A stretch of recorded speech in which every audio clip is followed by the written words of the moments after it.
झालो, बाबा झालो. माझी सोनुली सोनुली सोनुली आली सणाची पाऊली, सोनुली सोनुली सोनुली स्वर्ग सुखाची बाहुली. अहो इतका आनंद का झालाय तुम्हाला? मुलगा नाही मुलगी झाली आपल्याला.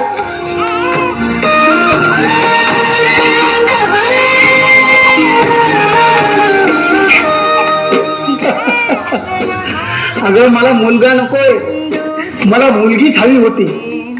घराची शोभा, अंगणाची सावली, मायेची माऊली म्हणजे मुलगी. अहो पण मला भीती वाटते. आज जे काही चालू आहे समाजामध्ये, मुलींवरती अत्याचार, ह्या सर्व घटना बघून मला मुलगा हवा होता, मुलगी नको. बिडी आहेस का तू? असे वाईट विचार करू नको. आज आनंदाचा दिवस आहे आपल्यासाठी. जा साखर आण आणि तोंड गोड कर.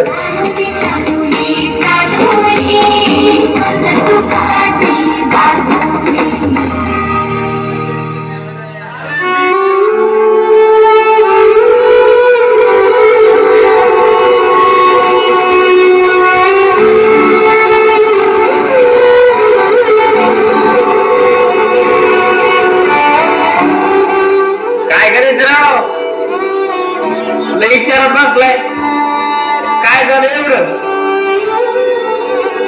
पावसात पीक होऊन गेलं काय? घर गायचा पण चुना, मग पुन्हा सगळ्या टेन्शन निघून जाईल. मी तंबाखू आणि गुटखा खात नाही, मी कुठलंच व्यसन करत नाही. ज्या व्यसनाने आपल्या शरीराला त्रास होतो ते व्यसन काय कामाच? बरं ते जाऊ दे, मला सांगते का टेन्शन मध्ये का बसलाय? नवा बायकोची भांडणं झाले काय? का सोनू टेन्शन आले? हो रे, सोनूची खूप काळजी वाटते. मला त्याच टेन्शन आलं. सोनू बघ ना किती मोठी झाली, दिवसा पण किती लवकर निघून जातात रे. सोनूचं नवीन शाळेत ऍडमिशन घ्यायचं आणि त्या शाळेची खूप फीस आहे. त्याच टेन्शन मध्ये बसलो होतो. कोणत्या शाळेत टाकलं भाई सोनूला? अरे त्या आपल्या तालुक्याच्या आदर्श शाळेत टाक ना, लय भारी शिकवतात तिथं. अरे तिथेच टाकणार आहे. शाळेचं नाव जरी आदर्श असलं तरी शाळेची फीस बघून घोटाळा केल्यासारखं वाटतं. अरे विचार नको करू, मी आहे ना, दर या पैसे आणि टाक तिला शाळेत. आपली सोनू एक दिवस लय मोठी होणार आहे, तिला काही कमी पडून देऊ नको. ही पोरगी पण ना सोनू. अहो काय झालं ओरडायला? पिसाळ पुत्र चालत आहे एखादं? सकाळी सकाळी सोनू सोनू करून ओरडायला लागले. अगं सोनूला शाळेत जायचे ना, तिचा शाळेचा टाइम झालाय ना. उशीर झाला तर परत ते शिक्षक खूप बोलतात. सोनू, ए सोनू, सोनू. आई, बाबा, ही बघा आली. तुमचं ना सशासारखं काळीज आहे बाई. पोरगी जर अशी बाहेर गेली की सोनू सोनू यामुळे म्हणाले होते, मुलगाच हवा होता. ए आई गप्प बस, काही पण नको बोलू तू बाबाला. मी मुलगी असले म्हणून काय झालं? मी पण खूप शिक्षण घेऊन तुमच्या दोघांना सन्मान मिळवून देणार. मुलाची सारी कसर भरून काढणार. इथेच बोलत बसणार की जाणार शाळेत? जा लवकर, नाहीतर आजची शाळा बुडायची. आई विना मला करमत नाही.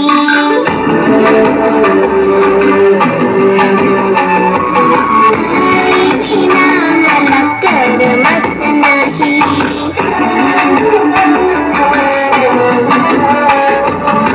आई विना मला करमत नाही.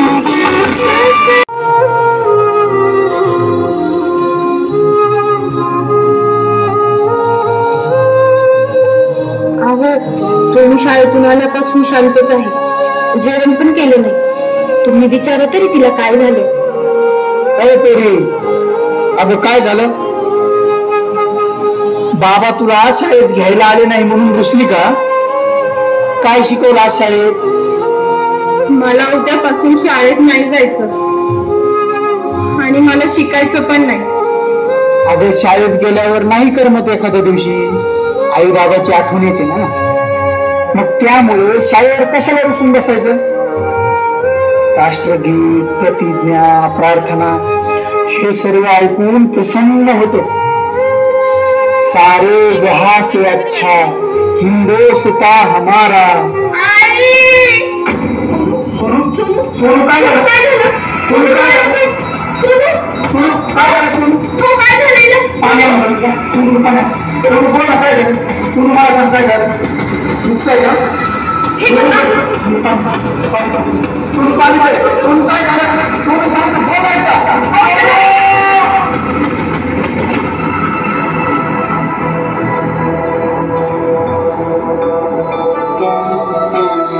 निघून गेला रंग, विरून गेला धागा, व्याकुळ हा जीव माझा किती काळ जागा.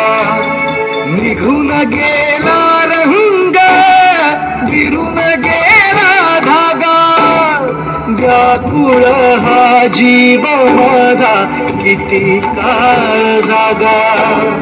तुटलेला काचेचा सपन हे डोळ्यात, रात पेटून उठती अन दिवस काळो खात माझ्या देवा.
हॅलो, बोला काय? अहो गावरान कोंबडा असल्यावर तर यावंच लागेल. हो हो येतो मी. आणि तेवढं ते बाकीचं बघा, मी तुमच्यावर काहीही येऊ देणार नाही.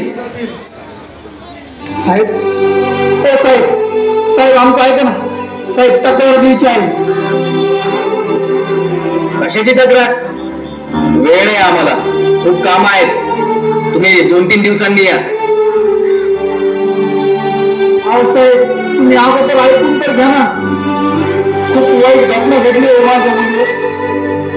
माझ्या पेढीसारख्या मुलीवर एका राक्षसाने अत्याचार केला. साहेब, साहेब तक्रार घ्या ना साहेब. बघा, आज आम्ही तपासासाठी दुसऱ्या गावी जात आहोत, त्यामुळे तुम्ही 2-4 दिवसांनी या. आज आम्हाला तुमची तक्रार घ्यायला वेळच नाहीये. अहो तुम्ही कायद्याचे रक्षक आहात ना साहेब. ही वर्दी तुम्हाला लोकांच्या रक्षणासाठी दिली आहे ना. तिची दहशत दाखवण्यापेक्षा तिचा आधार वाटू द्या ना. हो बाई, तुम्ही खूपच शिकलेल्या दिसताय. तुमचं घर नाहीये, पोलीस स्टेशन आहे. आम्हाला नका शिकू कायदे. माहिती आहे आम्हाला, पैशांसाठी चांगल्या माणसांना ब्लॅकमेल करणारे तुम्ही. कष्टाने कमवून शेती पिकून खाणारे आहोत आम्ही. सेवेची शपथ घेऊन सेवेच्या नावाखाली कमिशन खाणारे नाही आम्ही.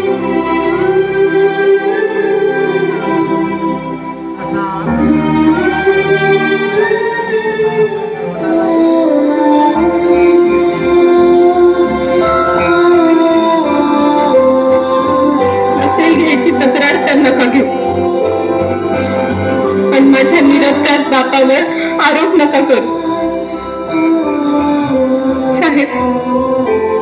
पण एक सांगू, माझा जन्म झाला तेव्हा माझा बाबा पूर्ण गावभर साखर वाटत होता. आनंदात सर्वांना बाप झाल्याची बातमी सांगत होता. साहेब, तुम्ही बाबा असाल ना? तुम्हाला ही मुलगी असेल ना?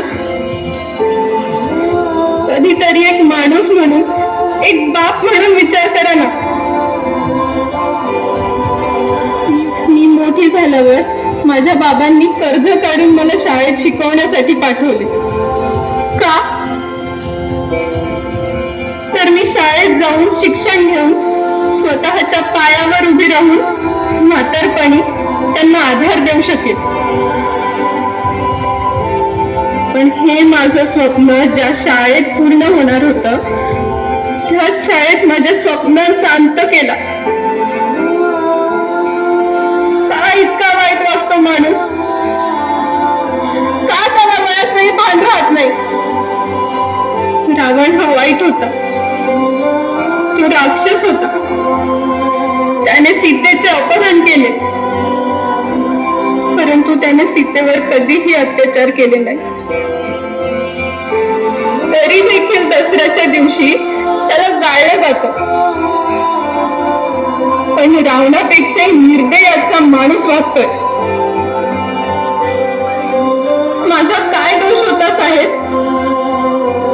मला फक्त शिकायचं होतं.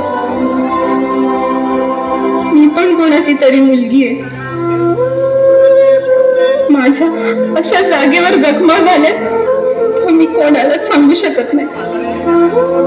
ज्या शाळेने आई, बाबा, भारत माझा देश आहे, सारे भारतीय माझे बांधव आहेत हे शिकवलं, त्याच शाळेत मी आज सुरक्षित नाही.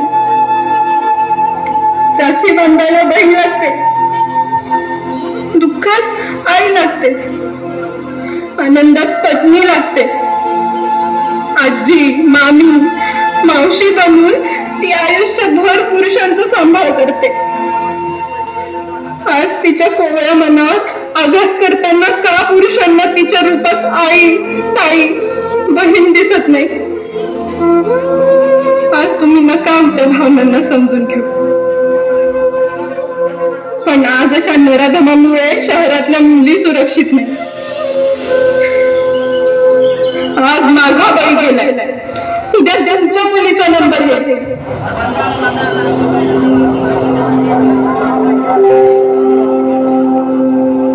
पुरी, मला माफ कर.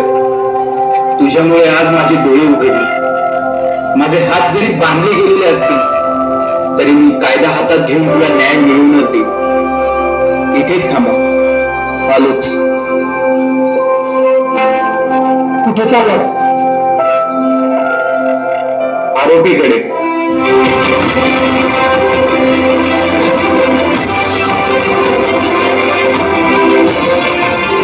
साहेब, सोडा साहेब, निर्दोष आहे साहेब.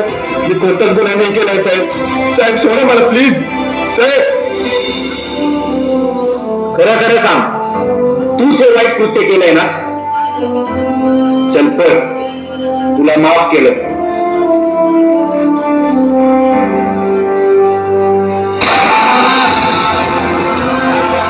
साहेब, हे काय केलं? बापाचा अंत केला.